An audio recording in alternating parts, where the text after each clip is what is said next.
A partir de agora, a Rádio Imperial passa a apresentar Nós Servimos, um programa com a produção e direção do Lions Clube Quitandinha.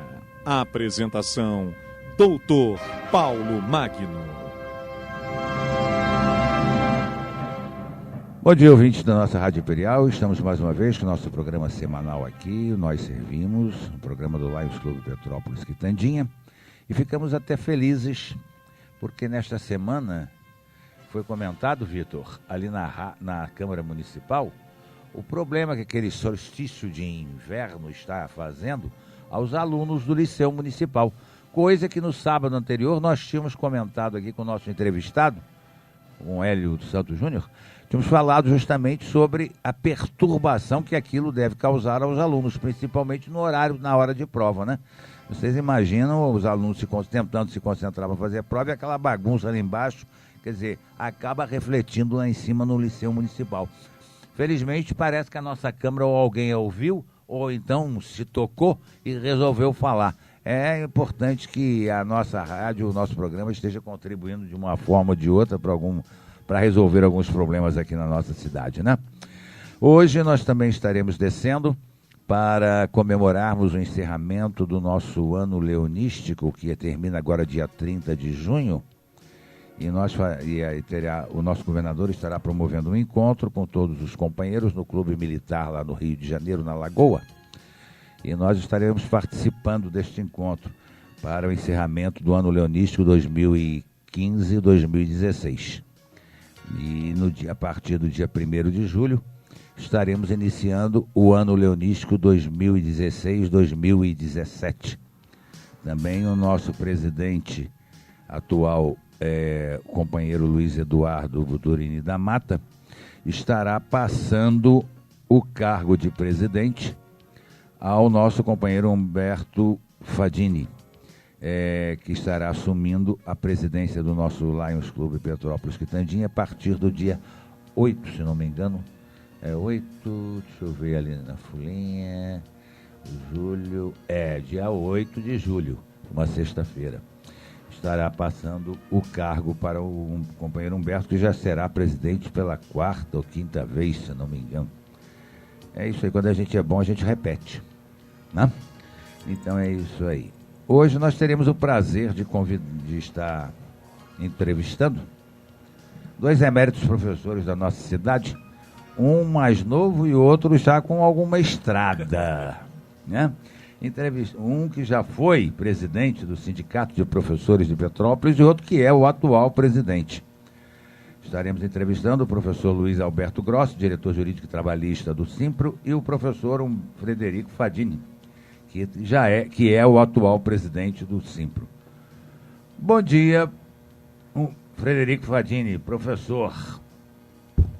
Bom dia, Paulo. É um prazer estar aqui no seu programa com você e com os seus ouvintes para falarmos um pouco sobre o Simpro Petrópolis e região e sobre educação, cada vez um tema mais importante para a nossa sociedade. Aliás, é o mais importante, né? Porque sem ela a gente não vai a lugar nenhum. O dia que o Brasil se der conta que a educação é o fator primordial deste país, esse país toma jeito. Não é, Grossi? Professor Luiz Alberto Grossi. Bom dia, Paulo. É um prazer muito grande estar aqui no seu programa. Queria saudar a todos os ouvintes dessa querida Rádio Imperial, que eu prezo muito. E estamos aí para, como o Fadini falou, para falar sobre o Simpro Petrópolis, falar sobre educação, e estamos aí à disposição. Isso aí. Fred, permita-me chamá-lo assim, né? Porque nós somos, além de sermos colegas de magistério também, Frederico é um nome muito grande, né?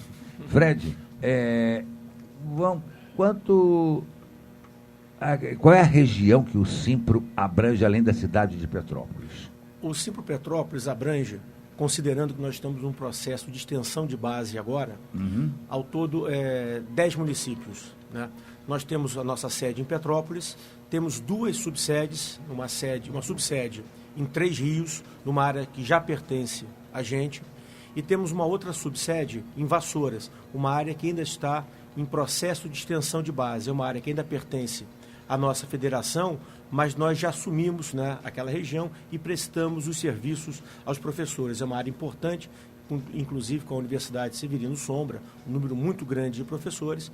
Quer dizer, uma série de municípios, né? Você tem Petrópolis, Teresópolis, tá? Não, Teresópolis não faz outra parte, área. não. É Petrópolis, Três Rios, São José? São José do Vale do Rio Preto, Vassouras, Areal, Mendes, Paraíba. Mendes, Paraíba do Sul, São José do Vale do Rio Preto, Mendes. Nossa Senhora. Comendador Levi Gaspariano. É uma grande. área bem extensa, né? Bem extensa, né?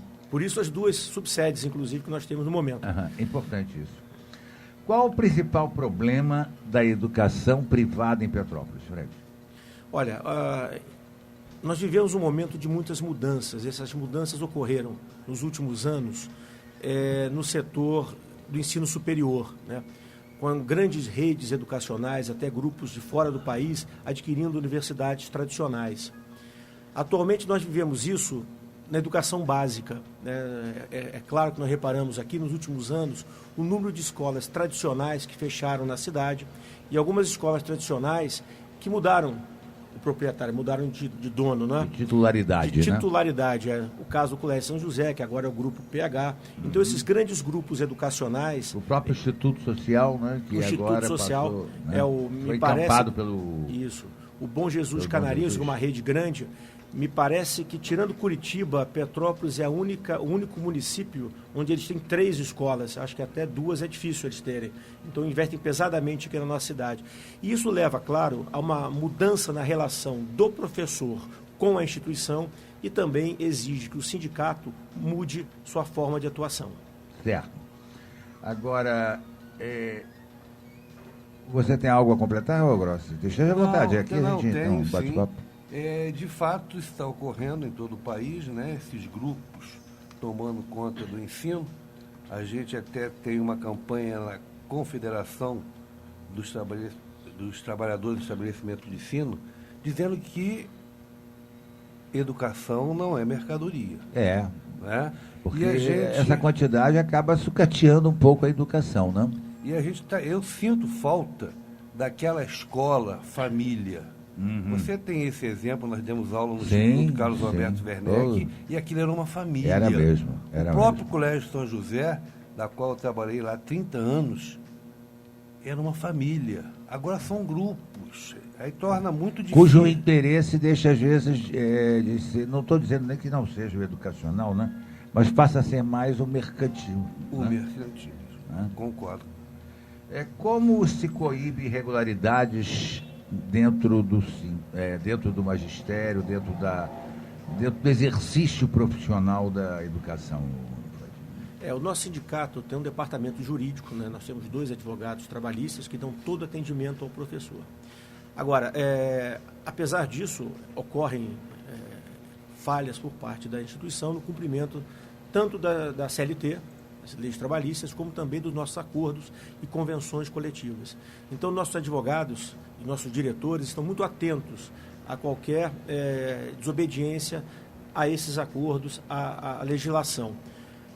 E nós temos os tribunais do trabalho como um aliado, né? Nós estamos aqui até com o professor Grossi, que é o nosso diretor jurídico, que cuida diretamente desses temas ligados ao cumprimento, né, dessa legislação trabalhista e dos nossos acordos. Quem são os principais alvos de denúncias do Simpro? Principais alvos de denúncia do Simpro. Não cumprimento do nosso acordo. E o que é feito? Geralmente a gente consegue resolver os problemas, né? Conversando com o diretor, mandando ofício, e, em último caso, uma mesa de conciliação, de mediação. E a gente consegue. Petrópolis, eu tenho uma experiência muito grande via federação, e Petrópolis até que é uma cidade bem tranquila no sentido de cumprimento do acordo trabalhista. Eu posso dizer que quase 90% das escolas cumprem um acordo coletivo. E uns 10% aí, de vez em quando, escorrega um pouquinho, a gente vai, conversa, entende? E tenta resolver amigavelmente, e temos conseguido fazer isso.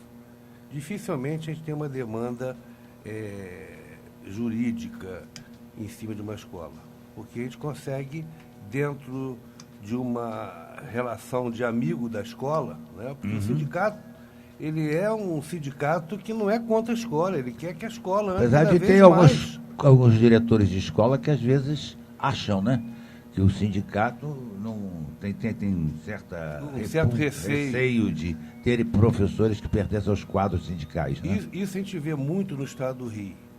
Petrópolis são poucas as escolas, né? Porque a gente tem um relacionamento muito bom com os diretores, né?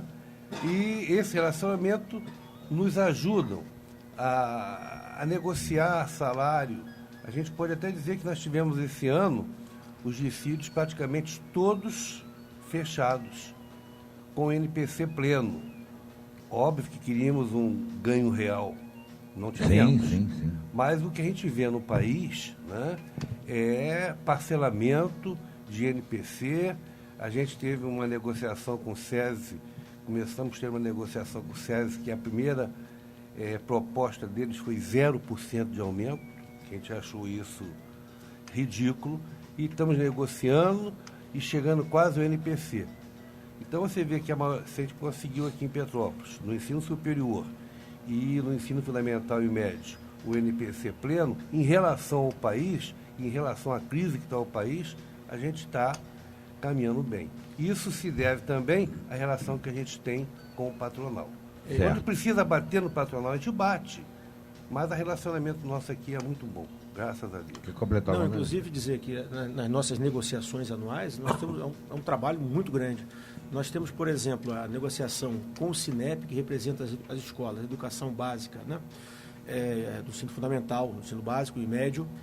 Nós temos a negociação com as universidades em separado, nós temos uma negociação com a FASE, com a UCP, com a Estácio, além de algumas escolas técnicas do Sistema S. Então, nesse período de abril e maio, quando são feitos os nossos acordos com as instituições, nós ficamos, né, Grossi, basicamente voltados única e exclusivamente a isso, que são uma série. Nós temos as reuniões com as entidades, depois nós convocamos os professores para debatermos o que foi realizado. Então, é um trabalho bastante grande que nós realizamos para a feitura desses acordos e dessas convenções. Certo. Só completando, a gente lembra sempre que a parte técnica, né, às vezes você fecha o acordo com o patronal ou com a universidade, isso demora tempo, porque tem uma parte técnica aí que a gente tem de agilizar, porque senão o professor fica sem aumento. Eles só pagam depois que se assina, depois que vai para o mediador, etc. Aí já começa a pesar a barra, né? Já ganha muito, né, o professor, né? Puxa vida. Apesar de estar no início da sua gestão, Frederico, existe algum caso em particular que chame mais a sua atenção, assim, dentro do sindicato? Não, assumimos agora, no dia 20 de maio, né? E assumimos num momento muito complicado para o país, de crise econômica. Muito. Nós não temos muita perspectiva de soluções a curto prazo. Então, basicamente, nesse primeiro momento do sindicato, é adequar o sindicato, até financeiramente, às novas contingências do país. E uma coisa importante, é uma luta muito grande para a realização dos acordos com as entidades patronais. O professor Grossa, que faz as negociações, eu o acompanho como presidente, né? As propostas, por exemplo, de não ter reajuste nenhum, ou então propostas de darem o INPC, mas parcelarem em inúmeras vezes. Então, a negociação esse ano foi muito difícil com as entidades patronais. E tivemos um bom resultado, né? Outros sindicatos do nosso estado aqui, quando viram os nossos acordos, falaram: poxa, vocês conseguiram muitas coisas, porque não foi somente o INPC, que é uma vitória dentro da atual conjuntura, o INPC... Os diretores de escola não nos escutem, né? E nós conseguimos, até no caso das universidades, cláusulas qualitativas nos nossos acordos, isso é muito importante, né? Eu gostaria falou em cláusulas qualitativas, e nós estamos na luta pela hora tecnológica. O que é isso? Hoje a informática comanda o mundo. Certo. Né? Na nossa época de professor no Werneck, como é que a gente fazia a prova? Você entregava a prova lá para o departamento de datilografia, de mecanografia, eles digitavam, faziam a prova bonitinho, arrumavam e te entregavam prontinho. Hoje você tem de digitar a prova, você tem de mandar a prova, Aí você tem ainda de lançar nota, isso tudo via internet. Então o trabalho do professor dobrou praticamente, né? E a gente tem uma cláusula na nossa convenção coletiva que esse ano nós vamos ter uma comissão paritária para discutir essa hora tecnológica. Porque, na verdade, o professor sempre teve um trabalho extra-classe muito grande, né, Grossi? A gente prepara a aula, a gente corrige trabalhos, a gente corrige provas, quer dizer, são trabalhos feitos fora da sala de aula, né, que você está trabalhando. Né? Agora, ainda acrescente-se tudo isso, né? Acrescente-se mais esse trabalho tecnológico, realmente fica muito pesado. E se a gente parar para pensar, a escola está tranquilamente economizando com isso. Exato. Porque antigamente ela tinha que ter na secretaria um corpo uma gama técnico X maior, né? De funcionários Exato. Para lançar nota, fazer fichinha, etc. Hoje você manda tudo isso via... Mastigadinho, né? Via e-mail, né? Então você tem de ter online, bom computador, uma boa internet, que no país a gente sabe que essa aqui internet em Petrópolis, então... é um caos. Entende? Então, essa luta nossa já vem de alguns anos. E esse ano a gente tem no nosso acordo essa comissão paritária que vai discutir para o próximo acordo uma remuneração extra para o professor devido a esse trabalho a mais que ele tem em sobrecarga, casa, né? Sobrecarga. Quais são hoje as lutas prioritárias? Bom, você acabou de falar, daí uma delas, as lutas prioritárias dos professores que atuam no setor privado de ensino. Quer dizer, essa sobrecarga tecnológica já é uma delas, né? É uma das principais, né? Como que o sindicato e a confederação podem trabalhar ainda mais afinados em defesa da educação e de seus trabalhadores? Olha, Pode falar. A gente luta muito, tá? Apesar de nosso sindicato, nossa confederação ser uma confederação das escolas privadas, né? A gente trabalha só com escola privada. A nossa luta é por uma escola pública de qualidade e laica. Isso é muito importante. Isso aí é importante. O professor não vai perder emprego. Ele vai, pelo contrário, né? Ele vai ter uma chance até maior, mais oferta e um salário até maior. Né?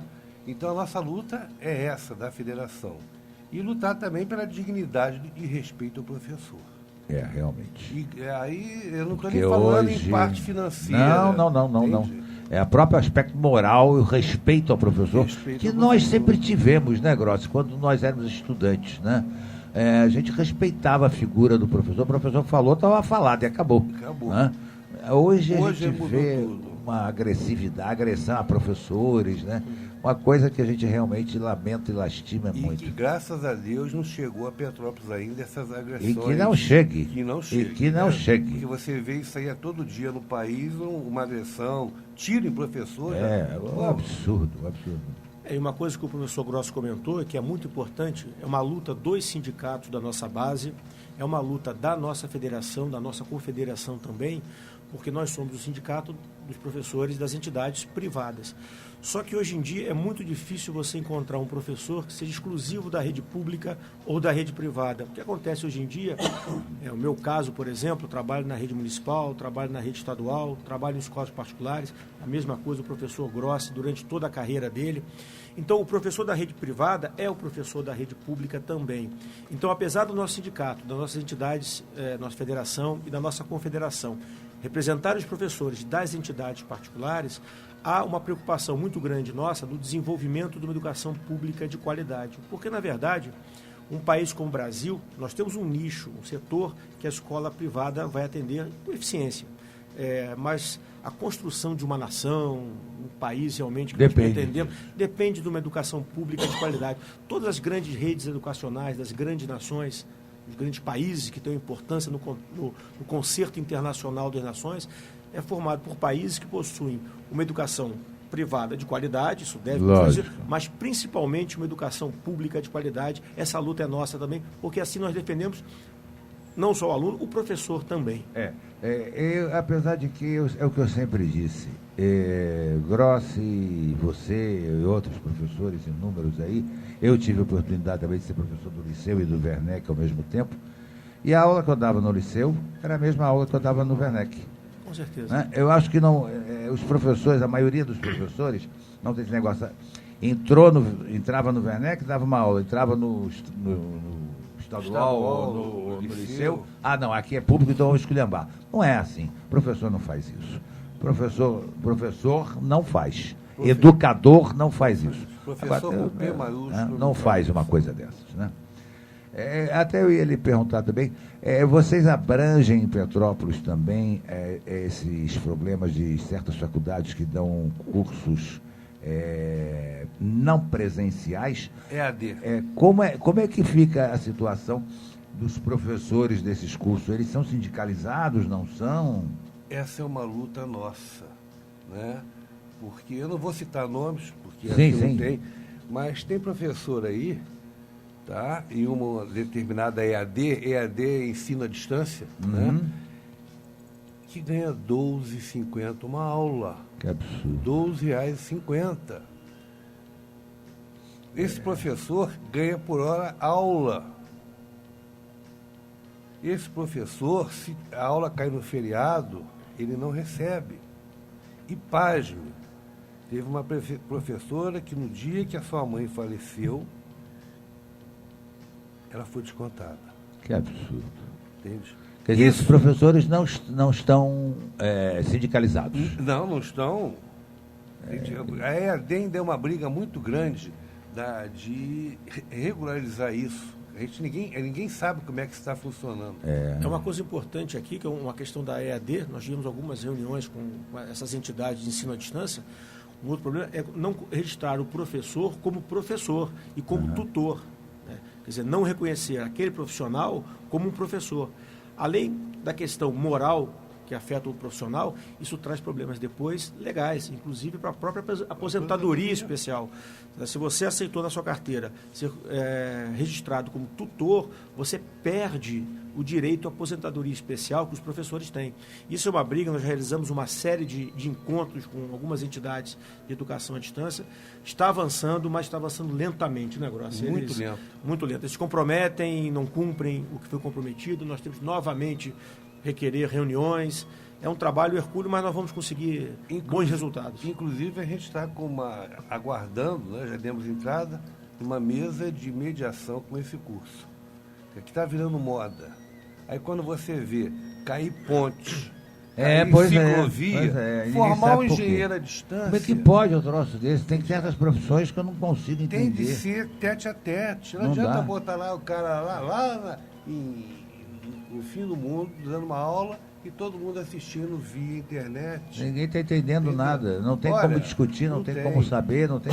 É uma coisa... Eu não sou contra, mas eu acho que é meio complicado essa situação. Eu né? tenho uma opinião. Eu acho que o ensino à distância ele é necessário, mas ele é exceção. Aquele aluno que mora distante de um grande centro, eu acho que uma complementação, curso de extensão, ou alguma coisa assim, né? Curso de extensão, um aluno que mora distante, por exemplo, um aluno de uma certa idade que tem dificuldade para se locomover, eu acho que vale a pena. Agora, a grande questão e o grande problema é que a exceção se transforme em regra por questões econômicas. Exatamente. Virou uma mina de ouro, um grande negócio para algumas dessas instituições. E eu vejo uma coisa também. Não adianta você ter um diploma de um curso superior. Porque a concorrência aqui fora é grande. É lógico, isso não resta a menor dúvida. Então, vamos pegar a sua profissão de advogado. Eu faço um curso de advocacia à distância. Malandro, eu vou ter o diploma, mas eu vou ter de mostrar que eu sou um bom advogado. Porque senão eu vou ser engolido. A mesma coisa no magistério e em qualquer outra profissão. Imagina você fazendo um curso de medicina à distância, que beleza. Não, isso graças a Deus não existe, né? Porque se existisse, vai matar todo mundo, né? Não vai demorar, mas não demora muito, hein? Demora não. Demora muito enfermagem à distância, engenharia à distância. Como é que pode? Como é que pode o cara fazer engenharia à distância? Pô? A responsabilidade do engenheiro, rapaz, não tem como. Frederico, como se desenvolve a campanha salarial dentro do Simpro? Nós realizamos as assembleias. Na verdade, é uma coisa interessante, o professor muitas vezes nos procura, nos encontra na rua. quanto vocês vão pedir? A gente disse, o sindicato não vai pedir nada, quem pede é o professor. Requer, né, qualquer conquista é o professor. Então, basicamente, no início da negociação, nós convocamos as assembleias. Nós realizamos assembleias para as universidades, já que cada uma assembleia ocorre em separado. Em alguns municípios, os sindicatos se reúnem com as entidades representativas. Não te interrompendo e já te interrompendo, quanto está a hora a aula do ensino superior hoje? Aí varia de acordo com o professor adjunto, doutor, etc., mas está na base dos 40, 50 reais. Cada entidade tem um acordo coletivo separado, eles têm várias graduações, com o tempo de serviço, com a graduação do professor. Então, tudo tem início com essa assembleia. E a deliberação da assembleia, através dos professores, nós levamos à patronal. Né? Eles fazem uma proposta, nós fazemos as nossas contrapropostas, né? Baseado sempre naquilo que é discutido em nossas assembleias. Muitas vezes, várias reuniões com as entidades patronais, várias assembleias que são convocadas. Tanto os professores do ensino básico, como também o Colégio de Santa Catarina é feito em separado, que trabalha com escolas técnicas, a UCP e a FASE. Tudo, na verdade, Paulo, não é o sindicato que determina o valor, que determina as nossas lutas. Tudo isso parte do professor nas assembleias realizadas. Por isso que é extremamente importante que o professor participe das assembleias, porque é nessa assembleia, nós utilizamos até muito o Sindicato dos Metalúrgicos, que ontem teve a posse da nova diretoria, é um sindicato parceiro e amigo, tem um espaço muito bom na Rua Floriano Peixoto. É extremamente importante que o professor participe da Assembleia, porque tudo que é determinado não pelo sindicato, mas pelo professor na Assembleia, presente na Assembleia. Só completando o que você falou, que é importante, a gente sente que o professor, devido à sua correria do dia a dia, ele é um pouco despolitizado. Né? Quando ele fala, o que o sindicato arranjou para a gente? O sindicato arranja. Não é o intermediário entre o professor e o patrão. O trabalhador e o patrão. Exatamente. O trabalhador pede, a gente leva o patrão, ele diz sim ou não, se disser não, ele traz para cá e vai negociando. Mas é difícil, né?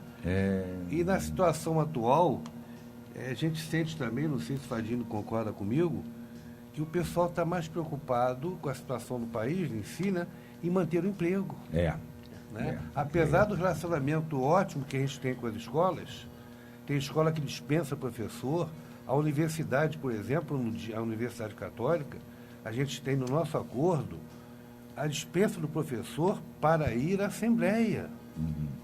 É garantido no acordo. Certo. E mesmo assim você não consegue, às vezes, encher uma Assembleia como deveria encher. Pois é difícil, né? Quais os rumos que a política educacional brasileira está tomando, Frederico? Eu acho, na verdade, infelizmente, Paulo, o descaminho que a educação brasileira está tomando. E cada vez que nós enfrentamos dificuldades econômicas no país, nós sempre reparamos que a primeira vítima é a educação. Sempre. Você segura um pouco os gastos da saúde, são extremamente importantes, da segurança, e a educação normalmente é penalizada. A minha preocupação é que eu não vejo uma política educacional para o país. Na verdade, nos últimos meses aí não vemos política nenhuma para nada. Eu temo pelo Brasil, é uma opinião que eu tenho, que um dos grandes problemas do Brasil é a falta de planejamento. O Brasil não é um país planejado. Previsibilidade também. Previsibilidade. Não existe, então você não tem, me parece, uma política consistente de educação a médio e longo prazo para o país. E nós vamos pagar um preço. Um exemplo claro aí, os próprios empresários dizem, a dificuldade de conseguir mão de obra qualificada.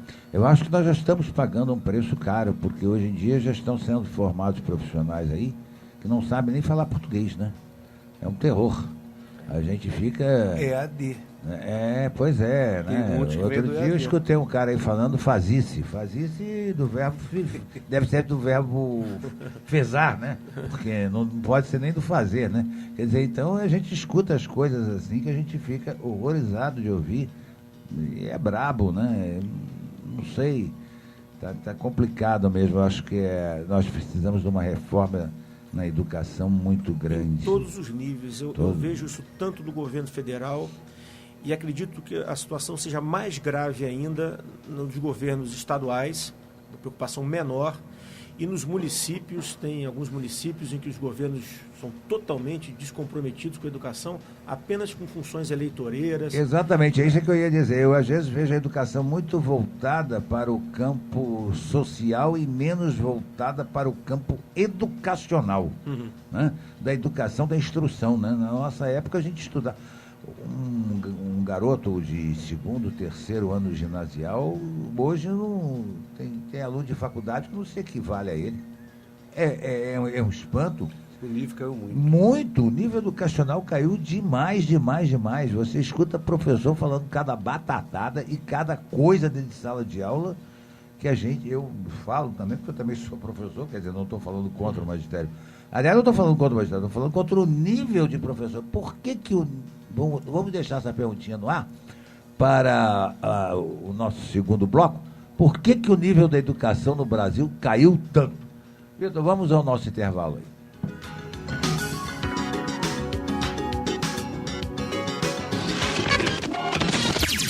A sintonia certa. Rádio Imperial. AM 1550. A mais querida de Petrópolis. Todo mundo tem seu time, seu lugar, seu amigo favorito. Mesma coisa é com café, tem que ser o favorito. Café gostoso de fato, pro dia ficar bonito. Favorito, pro dia ficar bonito. Fique ligado. O Aedes aegypti, que é o mosquito da dengue, agora traz mais risco à saúde da população. Lembre que ele transmite também outras doenças, como chikungunya e zika. Por isso, redobre os cuidados com locais que possam acumular água nas propriedades rurais. E atenção para essas dicas. Tampe as caixas d'água e cisternas. Mantenha as calhas sempre limpas. Limpe com bucha e sabão semanalmente os locais onde os animais bebem água. Guarde ou deixe sempre virados de boca para baixo os equipamentos de aguar, adubar e colher alimentos. Use camisas de mangas longas e calças compridas pela manhã e no fim da tarde, períodos de maior incidência do mosquito. Mantenha o lixo sempre fechado. Evite entulhos dentro e fora da propriedade. E sempre que possível, use repelente. Faça a sua parte. Se o mosquito da dengue pode matar, ele não pode nascer. A Rádio Imperial disponibiliza agora mais uma forma para você, amigo ouvinte, entrar em contato conosco. Envie já sua mensagem para o nosso WhatsApp 988381392. 988381392. Participe você também. Agora na Casas Bahia, TVs com preços mínimos e em 14 sem juros no cartão da loja. 135 mensais, com 135 por mês na Casas Bahia. Você compra uma TV 40 polegadas Samsung. Ela é LED Full HD e tem Wi-Fi. 135, hein? Passe numa loja ou acesse casasbahia.com.br. Dica de economia é com a Casas Bahia. Inflação, orçamento doméstico. Aprenda a fazer as contas fecharem acessando consumosocial.com.br. Rádio Imperial. A sintonia certa. AM 1550. Estamos apresentando Nós Servimos, um programa do Lions Clube Quitandinha. E a apresentação de Dr. Paulo Magno. Bom, amigos da nossa Rádio Imperial, estamos aqui para o nosso segundo bloco, entrevistando hoje o professor Frederico Fadini, presidente do Simpro Petrópolis, e o professor Luiz Alberto Grossi, diretor jurídico e trabalhista também do mesmo sindicato de professores de Petrópolis. Nós deixamos uma pergunta aqui no ar. Quem é que vai responder? Você, Frederico? Posso começar aqui? Então vamos lá. Em primeiro lugar, é muito importante que toda profissão deve ser atrativa, principalmente para aquele jovem que tem competência, que tem interesse, né? E a profissão do magistério, ela tem se tornado cada vez menos atrativa para o jovem, e não é só uma questão financeira, essa questão é muito importante, mas me parece talvez um problema até maior, a pouca importância que o Brasil dá à educação representa também uma importância muito pequena que é dada ao professor. Então, há uma desvalorização da figura do mestre, do professor, né, daquela pessoa dedicada à formação da nossa sociedade. Então, nós temos essa questão que é extremamente importante, a desvalorização do papel da educação e do professor. Não é uma profissão que dê status, infelizmente, é um erro do nosso país, é um erro da nossa sociedade. É uma profissão que a remuneração, na média, é menor que a remuneração de outros trabalhadores de nível superior, né? Há uma visão também do professor vivendo quase na miséria. Isso não é realidade. Os professores têm a dignidade, têm um reconhecimento, mas comparado a outras profissões de nível superior, há um rendimento menor. No caso das escolas públicas, as redes públicas, até por determinação de políticas públicas, você encontra um plano de carreira. Isso é muito importante. Não apenas o tempo do professor na profissão é valorizado, como também a formação. Mas vamos analisar. O Estado do Rio de Janeiro tem um plano de carreira para os professores. Muito bom. Está congelado. O município de Petrópolis tem um plano de carreira para os professores. Está congelado.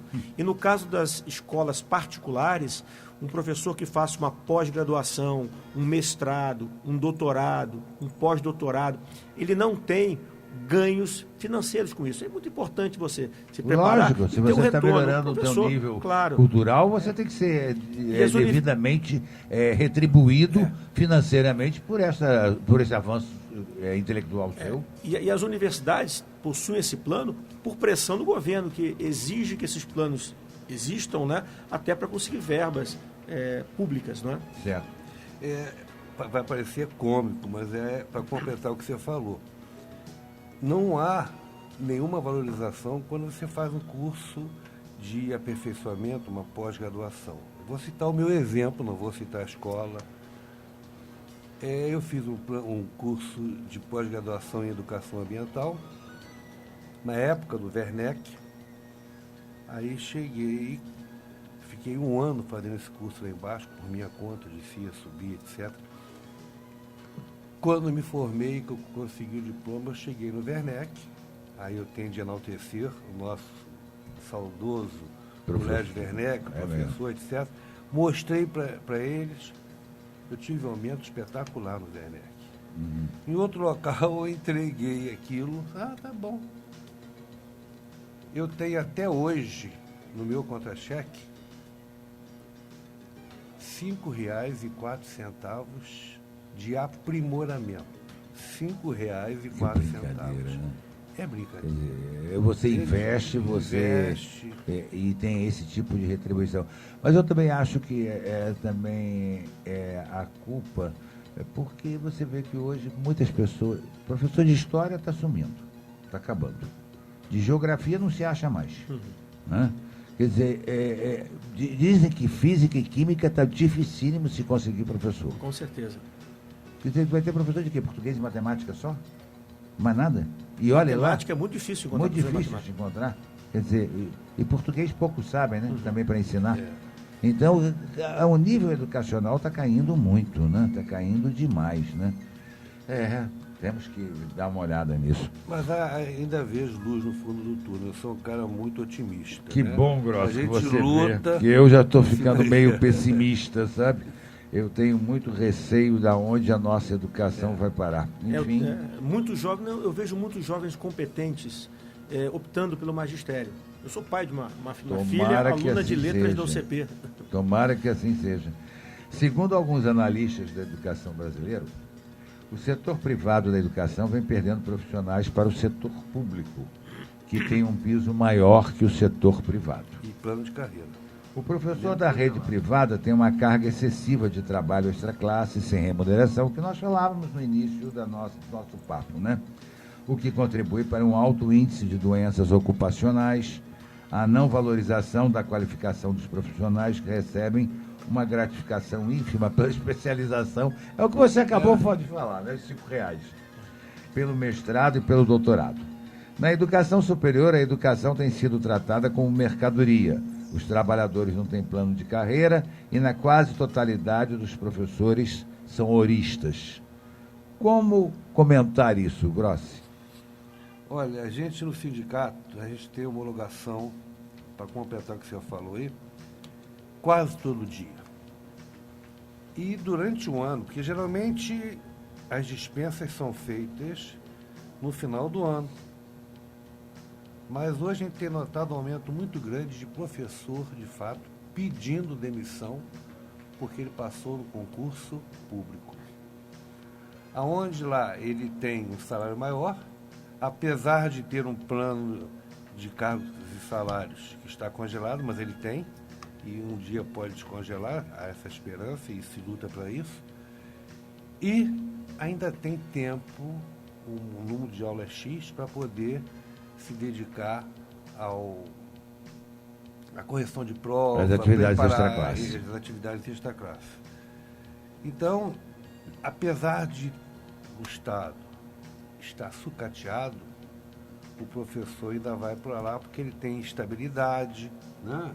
Você pode até, porque atualmente você está trabalhando no serviço público, eu já me aposentei, você pode informar isso melhor a gente. Um local muito importante no sindicato é a nossa secretaria, que está a cargo do professor Mussel. E em vários momentos eu estou no sindicato, faço questão de participar das homologações. Desde a gestão anterior do professor Grossi, eu era diretor de relações sindicais.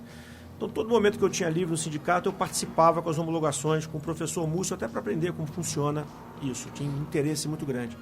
E eu reparei, nesses 3 anos que eu estou no sindicato, que grande parte dos professores, né, que vão para as homologações não foram demitidos, principalmente das universidades. Na verdade, pedidos de demissão. E eu sempre conversava com o professor depois, basicamente eles haviam passado ou para universidades públicas ou para as escolas técnicas públicas. E isso que o professor Grossi falou é muito importante, onde ele tem um plano de carreira e atualmente uma remuneração melhor. E essas universidades públicas e as escolas técnicas também públicas, elas hoje em dia trabalham com exclusividade. O professor tem que trabalhar unicamente, são professores de 40 horas. Então eu lembro que ano passado muitos professores das universidades metropolitanas pediram demissão, e de escolas também, para trabalhar tanto em escolas técnicas, principalmente federais. Eu lembro que muitos professores para a Universidade Federal de Juiz de Fora e alguns professores da UERJ. Então, me parece que as universidades públicas, as universidades particulares já começam a sentir o efeito. Eles estão perdendo talentos, bons professores. Eu quero saber se eles vão ter, né, a decência também de procurar melhorar a condição do professor para que esse professor de qualidade, que é tão importante, permaneça na instituição. Como é que você vê a autorização da educação à distância no nível médio? Seria sinônimo de retrocesso e precarização da qualidade de ensino? Com certeza. Eu sou completamente contra essa educação à distância. E está chegando também ao ensino médio. Eu acho que é enganar o aluno. É o que eu acabei de falar aqui. Existe uma concorrência aqui fora. Exato, você vai quebrar a cara. Não adianta eu ter um diploma. Não adianta mesmo. Botar Na hora que você for prestar um concurso, você não vai. Tá ferrado. Não vai saber nada. Aí depois reclamam. E né? mesmo que ele consiga lá na sorte marcar o xizinho lá e fazer uma redaçãozinha razoável, ele entra numa universidade.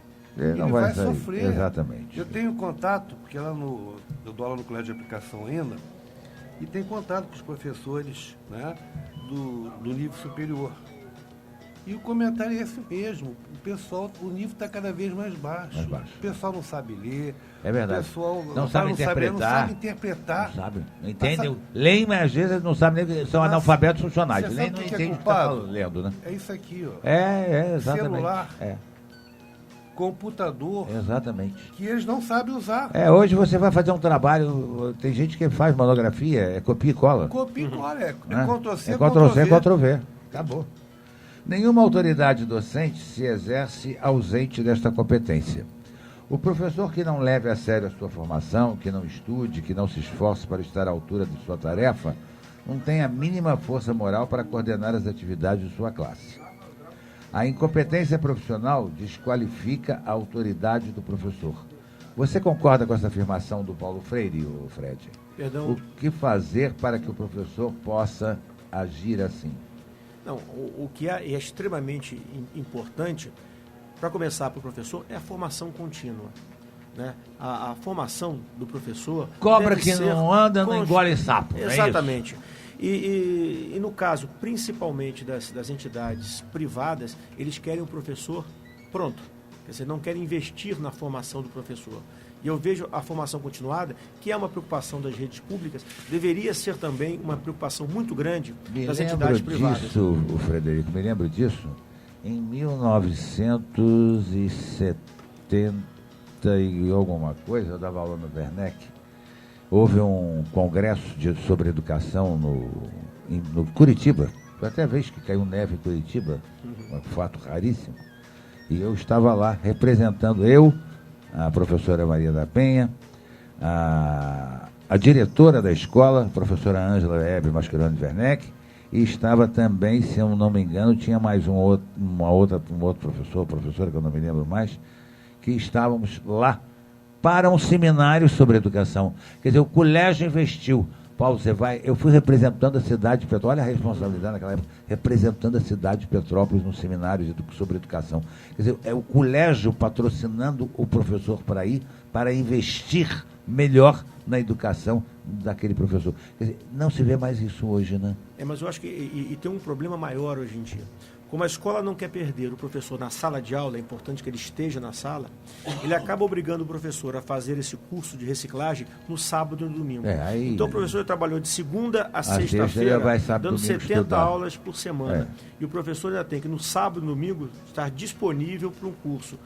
O professor chega, como qualquer profissional, levado ao extremo de esgotamento, imagina a semana seguinte o trabalho. É um problema que nós vemos hoje em dia, uma preocupação do sindicato.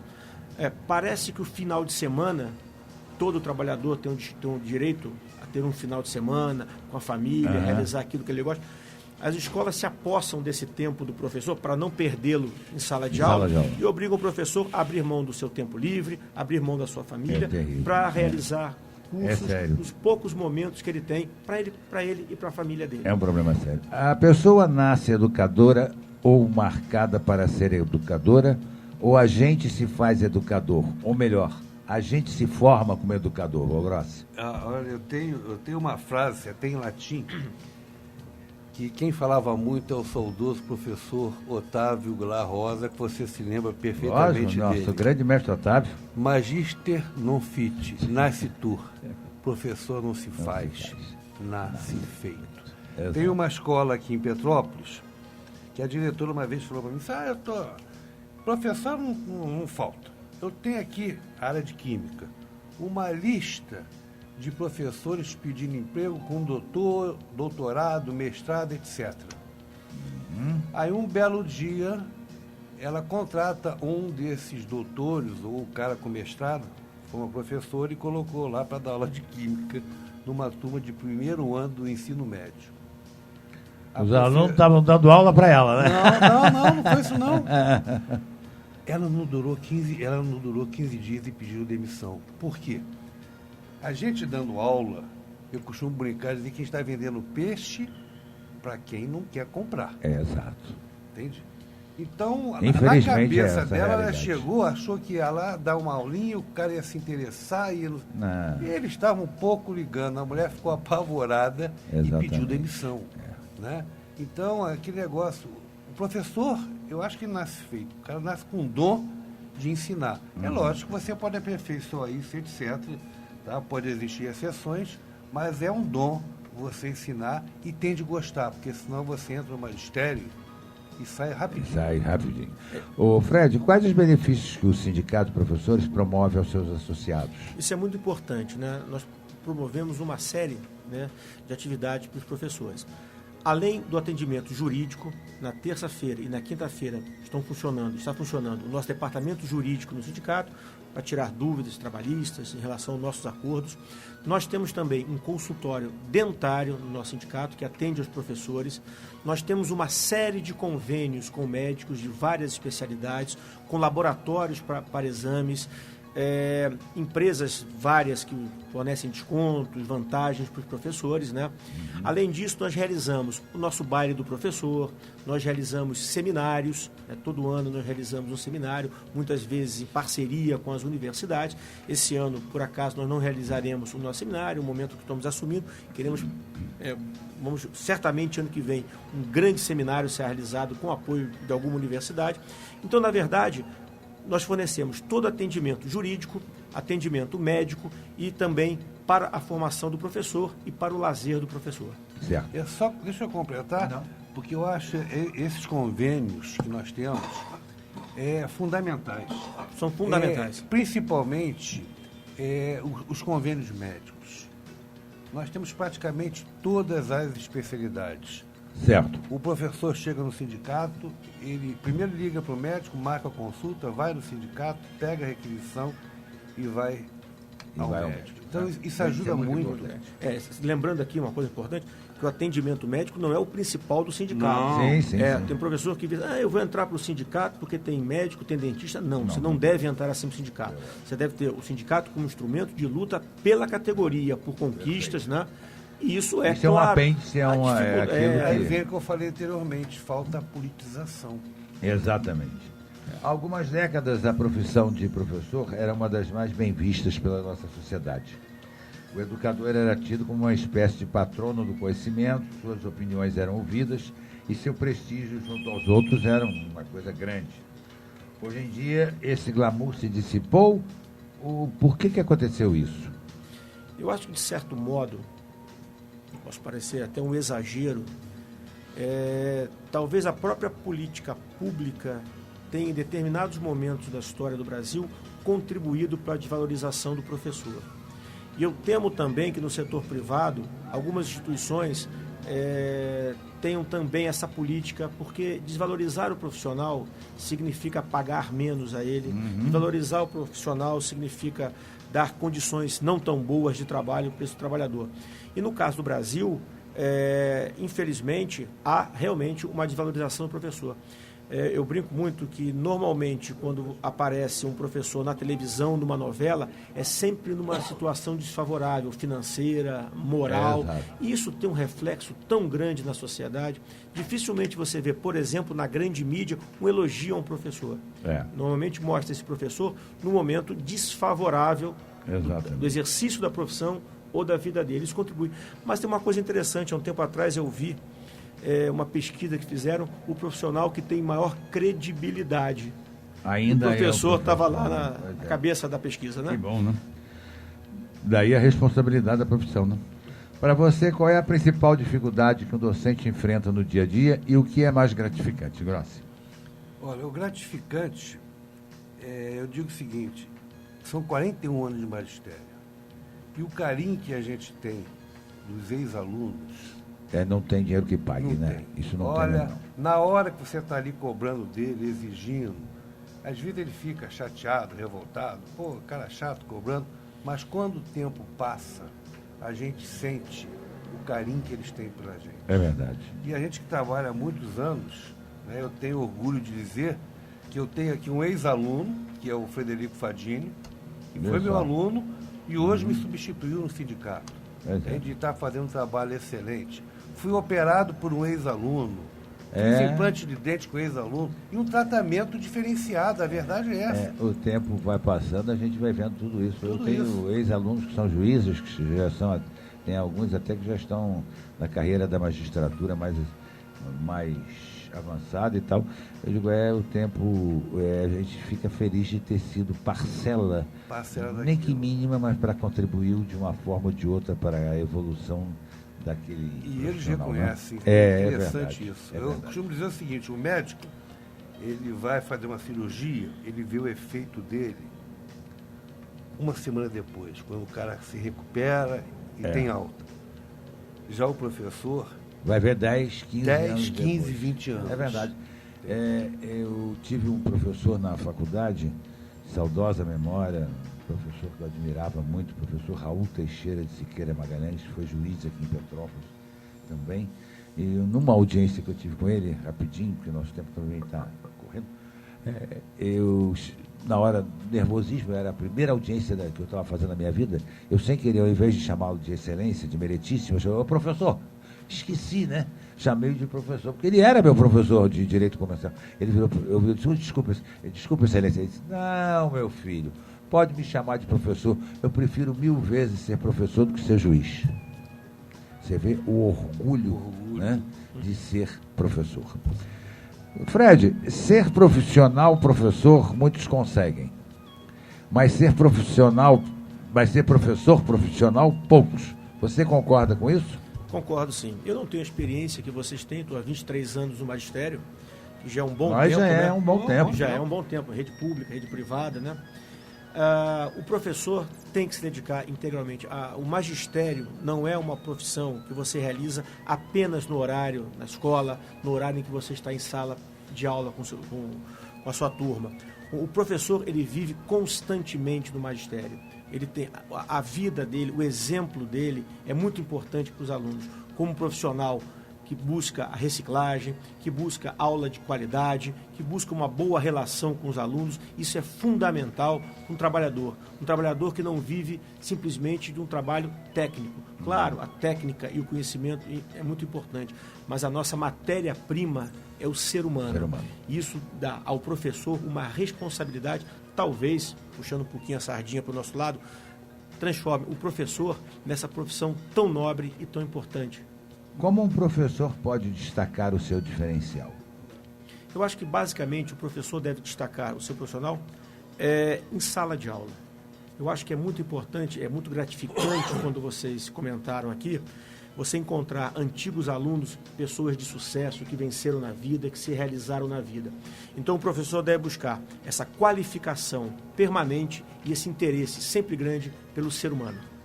Grossi, você que tocou nesse assunto também, você considera que as ferramentas tecnológicas contribuem no processo de aprendizagem dos alunos? Ou elas emburrecem o aluno?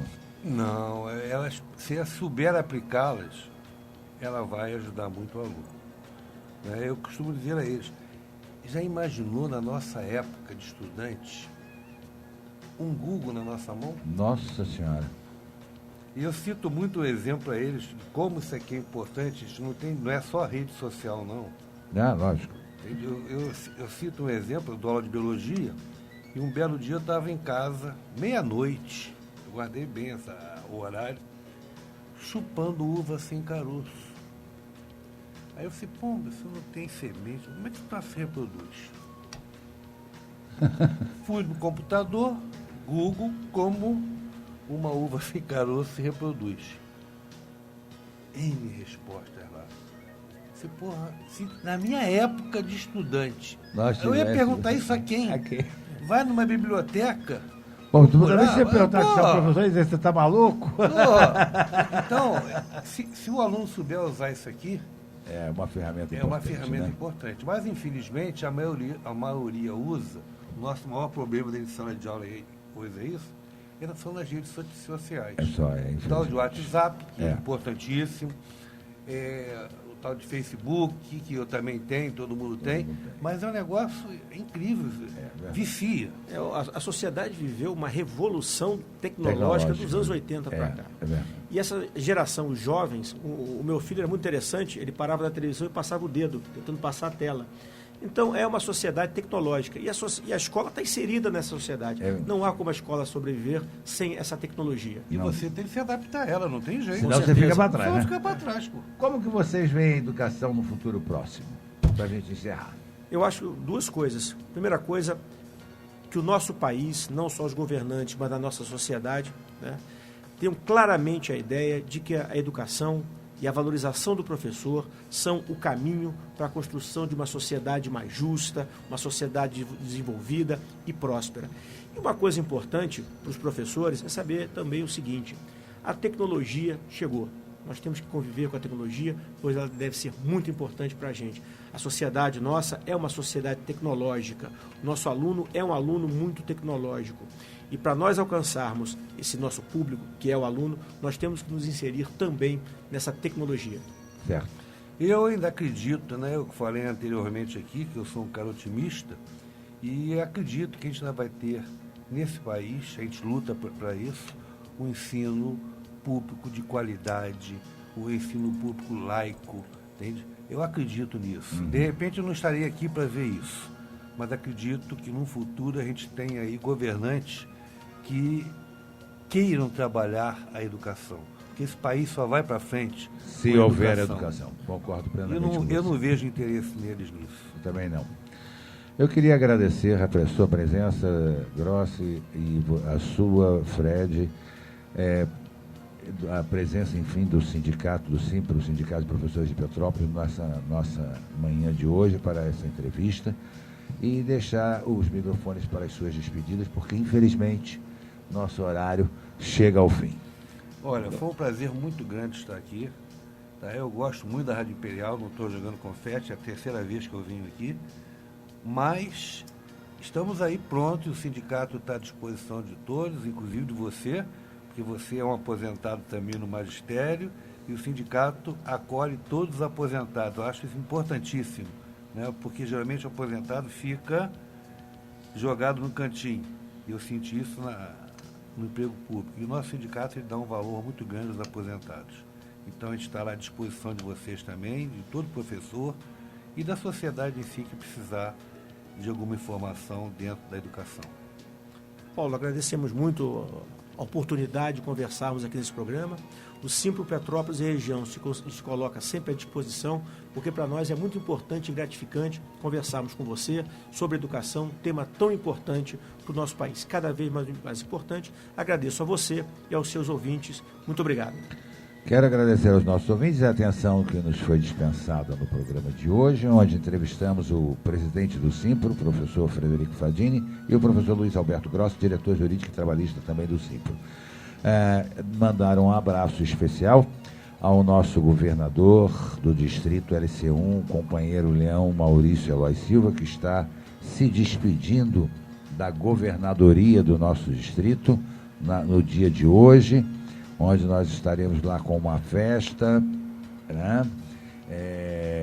Comemorando este ano leonístico, que foi um ano de grandes vitórias, de realizações, apesar de tudo que nós passamos no nosso país, e desejar à nossa companheira Marília Simões, que está em Fukuoka, lá no Japão, tomando posse, né, como governadora do distrito LC1, uma gestão feliz no próximo ano leonístico.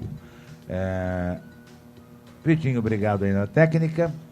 Um abraço também ao nosso amigo o Augusto Soares, que está lá na escuta. Augusto, um abração aí para você. E também desejamos um feliz fim de semana para todos. Vamos aproveitar a nossa Bauer Fest, né, que está começando, bebendo com responsabilidade. Nada de fazer bobagem aí, porque as ruas continuam perigosas do mesmo jeito, né? Se beber, não dirija. Se beber, não dirija. Faz favor, vai a pé, vai de táxi, vai de qualquer coisa, mas deixa o carro em casa e a moto também. Então vamos aproveitar aí com responsabilidade. Vem agora o Plantão Imperial e a seguir o show do Roberto com o nosso amigo. Hoje vamos ter o Jorge Luiz, ele está lá na Bauer. Vai estar na Bauer, né? Então, mas de qualquer maneira, o show do Roberto vai estar aí sendo comandado por alguém aí, né, da nossa equipe, né? Então é isso aí. Um abraço a todos e até lá. Fui!